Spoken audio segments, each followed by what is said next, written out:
नमस्कार, मैं राहुल कोटियाल। हफ्ते भर की छुई बात और फसक समेटे हम एक बार फिर से हाजिर हैं अपने साप्ताहिक कार्यक्रम के साथ, जिसका नाम है एक्स्ट्रा कवर। निकाय चुनाव जैसे जैसे नजदीक आ रहे हैं, प्रदेश भर में घघराट, बबराट और छबराट भी बढ़ने लगा है। घघराट नेताओं की गाड़ियों और हेलीकॉप्टरों का, बबराट उनके आरोप प्रत्यारोपों का और छबराट उनके कार्यकर्ताओं का, जो दुपहिया पर तीन तीन सवार होकर इन दिनों गली गली में उद्घोष कर रहे हैं कि ट्विंकल ट्विंकल लिटिल स्टार, हमारा वाला सुपरस्टार।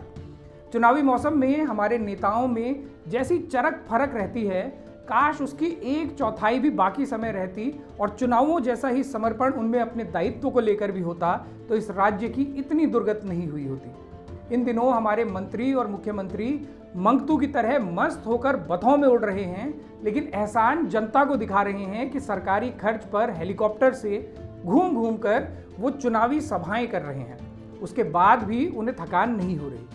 आज के दिन की अपनी चौथी सभा करने ऋषिकेश पहुंचे मुख्यमंत्री जी का ये बयान ही सुनिए। सच में मैं आज प्रातःकाल से ये चौथी मेरी सभा है। मैं पहली सभा आज सवेरे 9 बजे हमने कैबिनेट की बैठक करी, प्रेमचंद अग्रवाल जी भी उसमें थोड़ा विलंब से पहुंचे। उसके बाद मैं श्रीनगर गया, श्रीनगर के बाद मैं उत्तरकाशी गया, उत्तरकाशी में रोड शो भी था, जनसभा भी थी, श्रीनगर में भी रोड शो था, और उसके बाद में मसूरी, और मसूरी के बाद आप सबके बीच में, उसके बाद अभी 3 कार्यक्रम और बचे हुए हैं। आहा, खैकी आंधी बल बाड़ी और तड़ताण दिखा भारी। बलिहारी जाओ नेताजी के समर्पण पर, जो चुनावी सभाओं में मत का मतकी करने पर भी अपनी पीठ ऐसे थपथपा रहे हैं जैसे दिन की 8 चुनावी सभाएं करके उन्होंने राज्य हित में भौंकुच फड़का दिया हो। खैर, मजेदार यह है कि तमाम संसाधन झोंक देने और करोड़ों रुपए घाम लगा देने के बाद भी कांग्रेस और भाजपा वो कर पाने में नाकाम रही है जो एक निर्दलीय प्रत्याशी दिनेश चंद्र मास्टर जी ने ऋषिकेश में कर दिखाया है। पूरे प्रदेश में अगर किसी सीट और किसी प्रत्याशी की सबसे ज्यादा चर्चा हो रही है तो वो मास्टर जी ही हैं। देहरादून जैसे प्रदेश के सबसे बड़े नगर निगम का चुनाव तो एक तरह से नीरस बना हुआ है, जहां पार्टी सिंबल ही प्रत्याशियों के लिए सब कुछ बन गया है। लेकिन वहीं ऋषिकेश का चुनाव ऐसा हो गया है कि गढ़वाल से लेकर कुमाऊं तक सबकी नजर इसी सीट पर लगी हुई है। इस सीट पर चर्चा तब शुरू हुई थी जब भाजपा और कांग्रेस ने यहां अपने अपने प्रत्याशियों का नाम घोषित किया। अनुसूचित जाति के लिए आरक्षित इस सीट पर कांग्रेस के दीपक जाटव और भाजपा के शंभू पासवान का नाम सार्वजनिक होने के साथ ही एक बहस चल निकली कि दोनों ही राष्ट्रीय दलों ने किसी भी पर्वतीय मूल के व्यक्ति को टिकट क्यों नहीं दिया। इसी बहस के बीच कांग्रेस से त्यागपत्र देकर निर्दलीय मैदान में उतरे दिनेश चंद्र मास्टर जी का नाम सामने आया, जिसे मूल निवास भू कानून संघर्ष समिति का समर्थन हासिल था। पहाड़ी मूल का होना ही मास्टर जी की पहली यूएसपी बनी और उनकी चर्चा शुरू हुई। आगे चलकर बॉबी पंवार भी उनके समर्थन में आए और उनकी चर्चा दिनों दिन बढ़ती चली गई। लोक देवताओं और सिद्ध पीठों को अपना स्टार प्रचारक बताकर भी उन्होंने खूब सुर्खियां बटोरी। धीरे धीरे ऋषिकेश के चुनाव में पहाड़ बनाम मैदान की बहस तेज होती चली गई। फिर जब गढ़रत्न नरेंद्र सिंह नेगी भी मास्टर जी के मंच पर पहुंचे तो वहां उमड़े जन सैलाब ने मास्टर जी को और भी मजबूती दे दी। हालांकि इस कार्यक्रम के बाद एक इंटरव्यू में नेगीदा ने यह भी कहा कि वो सिर्फ एक सांस्कृतिक कार्यक्रम के लिए वहां पहुंचे थे, जिसके लिए आयोजकों ने उन्हें बुलाया था और राजनीतिक सवालों पर उन्हें कुछ भी नहीं कहना है। लेकिन आयोजकों ने उन्हें जिस लिए बुलाया था वो काम बखूबी हुआ और नेगीदा की धर्मधाद का असर ऐसा हुआ कि भाजपा को इसे काउंटर करने के लिए गढ़वाली गायक खुजाने पड़ गए और उनकी खोज जाकर खत्म हुई लबरा छोरी फेम मंगलेश डंगवाल पर। मंगलेश भाई ने भाजपा के मंच पर जाकर घुत्या गुना घुन तो किया, लेकिन सबसे ज्यादा वायरल उनका वो वीडियो हुआ जिसमें उन्होंने रोते हुए ये बताया कि इस कार्यक्रम में शामिल होने की वजह से उन्हें भद्दी भद्दी गालियां दी जा रही हैं और 25 तारीख को उन्हें जान से मारने की धमकी भी दी गई है। कैबिनेट मंत्री प्रेमचंद अग्रवाल की उपस्थिति में उन्होंने ये तक कहा कि नेताजी, चाहे आपके प्राण चले जाएं, लेकिन आपको रुकना नहीं है, झुकना नहीं है, और जिन्होंने मेरी माँ बहन को ऐसे अपशब्द कहे हैं उन्हें सबक सिखाना है। मंगलेश डंगवाल ने इस मंच से अपनी जो व्यथा कही उसमें गंभीर बातें शामिल थी, लेकिन उनकी बातों को सिर्फ चुनावी टूल बनाकर छोड़ दिया गया। मंत्री जी ने मंच पर मंगलेश डंगवाल के पैर छूने और उनसे माफी मांगने का स्वांग करते हुए कहा कि जिन्होंने भी उन्हें अपशब्द कहे हैं या जान से मारने की धमकी दी है, उनकी तरफ से मैं आपसे माफी मांगता हूं। ये बिजोग पड़ने वाली स्थिति नहीं तो और क्या है। एक कलाकार जिसे सत्ताधारी दल अपने एक आयोजन में बुलाता है, उसे जान से मारने की धमकी मिलती है और सार्वजनिक तौर से भद्दी गालियां दी जाती हैं, फिर भी मंत्री जी सिर्फ इतना कहकर इतिश्री कर लेते हैं कि उन लोगों की तरफ से मैं आपसे माफी मांगता हूं और मंगलेश डंगवाल के आंसुओं को सिर्फ चुनावी पोजीशन मजबूत करने का एक टूल मात्र बनाकर छोड़ दिया जाता है। एक तरफ तो मुख्यमंत्री पर एक साधारण सा मीम शेयर करने वाले युवा के खिलाफ इस प्रदेश में एफआईआर दर्ज हो जाती है, दूसरी तरफ एक लोक गायक सार्वजनिक मंच से रोते हुए कहता है कि उसकी मां बहनों को गंदी गालियां दी जा रही हैं और कहीं कोई कार्रवाई नहीं होती, सिर्फ चुनावी मुद्दा बनाकर बात बिसरा दी जाती है। किसी को जान से मारने की धमकी देना और भद्दी गालियां देना दोनों ही आपराधिक कृत्य हैं।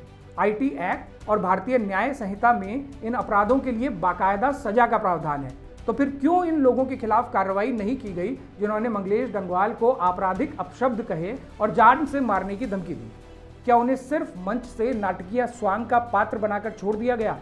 और कैसे तो हमारे मंत्री जी हैं, एक लोक गायक भरे मंच से उनसे कहता है कि साहब मुझे जान से मारने की धमकी दी जा रही है, आप कुछ कीजिए। लेकिन मंत्री जी इस बात पर यह कहने के बजाय कि हर हाल में उन लोगों को गिरफ्तार कर लिया जाएगा जिन्होंने ऐसी धमकियां दी हैं, मंगलेश डंगवाल के रोने को सिर्फ अपना चुनावी उल्लू सीधा करने के लिए इस्तेमाल करने लगते हैं।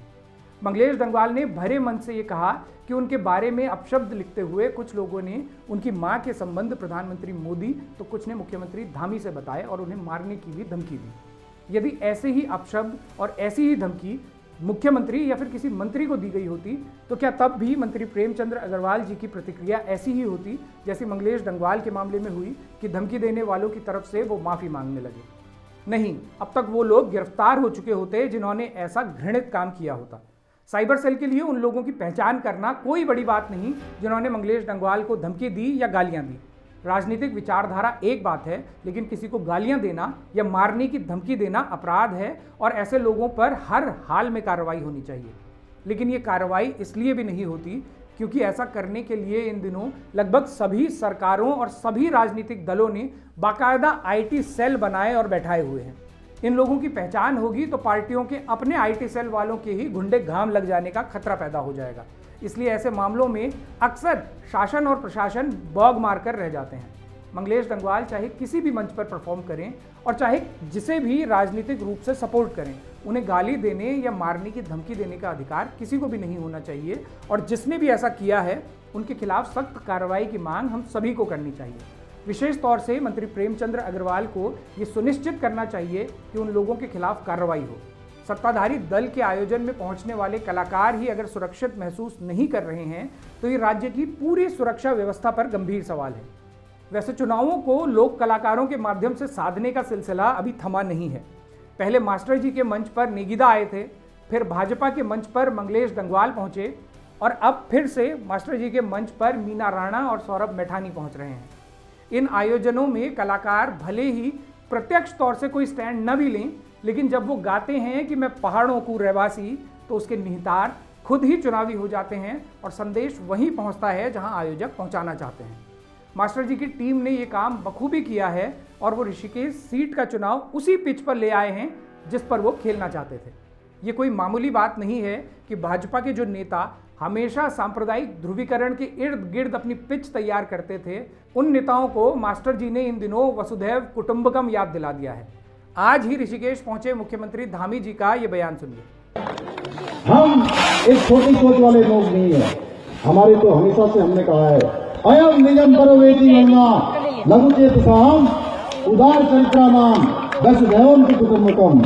ये छोटा है, ये बड़ा है, ये तेरा है, ये मेरा है, ये सब वो लोग करते हैं जिनकी मानसिकता बहुत सटीक होती है, बहुत छोटी होती है, जिनका हृदय उदार होता है, उनके लिए तो सारा संसार अपना घर होता है। भाइयों बहनों, सारी दुनिया एक परिवार है। भाजपा को ये इसलिए याद आ रहा है क्योंकि ऋषिकेश में हो रहा पोलराइजेशन उनके अपने पोलराइजेशन पर भारी पड़ने लगा है और ये प्रयोग अगर ऋषिकेश में सफल हो गया तो भाजपा के लिए बड़ा झटका होगा, क्योंकि उनकी स्थिति भंवरे ने उगाया फूल, फूल को ले गया राजकुंवर टाइप हो जाएगी। वैसे इसे काउंटर करने के लिए भाजपा अभी भी लव जिहाद, लैंड जिहाद, थूक जिहाद वाली अपनी यूएसपी को दोहरा रही है और ऋषिकेश में तो एक तरह से ये भी चेतावनी दे रही है कि भाजपा से इतर अगर कोई व्यक्ति मेयर बनता है तो उसे कोई काम नहीं करने दिया जाएगा। मुख्यमंत्री जी का ये बयान सुनिए। और हाँ, मैं एक बात और कहना चाहता हूं आपसे। देखिए, जब कुछ लोग आपके पास वोट मांगने आ रहे हैं तो आप उनसे पूछिए भाई कि हम वोट तो आपको दे देंगे, वैसे तो आप ये गलती करने वाले नहीं हैं। ऐसी गलती ऋषिकेश के लोग नहीं करेंगे ना, नहीं करेंगे। भाइयों मैंने कोई गलती से जीत भी जाए, मैं और अभी अनिल बलूनी जी श्रीनगर में थे, वहां एक प्रत्याशी जीत गए दूसरी पार्टी के। अब वहां लोग उनके पास जाते हैं, कहते हैं कि जो है भाई साहब ये विकास कर दीजिए, ये हमारा काम कर दीजिए। अरे वो कहते हैं भाई मेरी सरकारी नहीं है, मैं कैसे काम करूं। अब यहां भी अगर गलती से, वैसे तो आप लोग देने वाले नहीं हो कोई, अगर दे दिया, निर्दलीय को दे दिया या कांग्रेस वाले को दे दिया, वो भी यही कहेगा कि अरे मेरी तो सरकारी नहीं है, मैं कैसे करूं। मैं जब सरकार आएगी तब मैं देखूंगा। तो भाई आपका 5 साल खराब हो जाएंगे कि नहीं हो जाएंगे, बताइए। इस बयान की बॉटम लाइन यही है कि भाजपा के अलावा अगर कोई व्यक्ति मेयर बन भी जाता है तो काम कैसे करेगा, क्योंकि सरकार तो उनकी है और निकाय में भी काम वही करेगा जिसके राज्य में भी सरकार होगी। वाह साहब, यदि ऐसा ही है तो निर्वाचन आयोग से कहिए कि निकाय में सीधा ही उन्हें बैठा दिया जाए जिनके राज्य में सरकार होती है। ये चुनावों में जनता का इतना पैसा और संसाधन क्यों फूंक रहे हो? उस पैसे से कुछ संविदा कर्मियों को नियमित कर दो, या पहाड़ के अस्पतालों में MRI मशीन लगवा दो, या डिग्री कॉलेजों में कुछ प्रोफेसर ही नियुक्त कर दो, और कुछ नहीं तो डाकरा का वो पुल ही बनवा दो जो आपके आवास से बमुश्किल 1 किलोमीटर दूर है और फिर भी महीनों से नहीं बना। ऋषिकेश में हार जीत भले ही किसी की भी हो, लेकिन इस सीट पर भाजपा का घबराना साफ नजर आने लगा है। तमाम सीटों पर करोड़ों रुपए लगाकर भी भाजपा या कांग्रेस दोनों ही अपने प्रत्याशियों को वैसी चर्चा नहीं दिला सकी जैसी मास्टर जी को इस सीट पर मिल रही है। मूल निवास भू कानून संघर्ष समिति ने तो ये भी आरोप लगाया है कि सरकार ने इसी घबराहट के चलते सैकड़ों लोगों के नाम मतदाता सूची से ही गायब करवा दिए हैं। समिति ने बाकायदा प्रेस कॉन्फ्रेंस करते हुए ये आरोप लगाए हैं कि कई वार्ड ऐसे हैं जिनमें सैकड़ों मूल निवासियों के नाम गायब हैं, जबकि वो दशकों से वहां रहते आए हैं और उन्होंने लोकसभा से लेकर विधानसभा तक हर चुनाव में वोट किया है। कुछ मामले ऐसे भी सामने आए हैं जहां 2-3 साल पहले आए किराएदार का नाम तो मतदाता सूची में है, लेकिन मकान मालिक का नाम चंपत कर दिया गया है। ऋषिकेश जैसी ही घबराहट भाजपा को हल्द्वानी में भी है, जहां चुनाव ललित जोशी और गजराज सिंह बिष्ट के बीच है, जो अपने कॉलेज के दिनों से ही चुनावी समर में भिड़ते रहे हैं। बीते कुछ दिनों में हमने कई नगर निगमों के प्रत्याशियों के इंटरव्यू किए हैं जिन्हें आपने बारामासा पर देखा। आपसे आग्रह है कि इन इंटरव्यूज़ को संभाल कर रख लीजिए ताकि आने वाले समय में आप इन्हें आधार बनाकर अपने अपने नेताओं को कंडाली की झपाक लगा सकें। तो ये था इस हफ्ते का एक्स्ट्रा कवर। आपको ये कार्यक्रम पसंद आया हो तो इसे शेयर ज़रूर कीजिएगा और इसके साथ ही बारामासा को मजबूत करने के लिए चैनल की पेड मेंबरशिप या सुपर थैंक्स का बटन दबाकर हमें सहयोग कीजिएगा। अपने सुझाव, प्रतिक्रिया या एक्स्ट्रा कवर से निकलती कोई खबर अगर आप हम तक पहुंचाना चाहते हैं तो इस मेल ID पर लिख भेजिए। अगले हफ्ते फिर से होगी मुलाकात। तब तक के लिए सिमन या पहलाज, नमस्कार।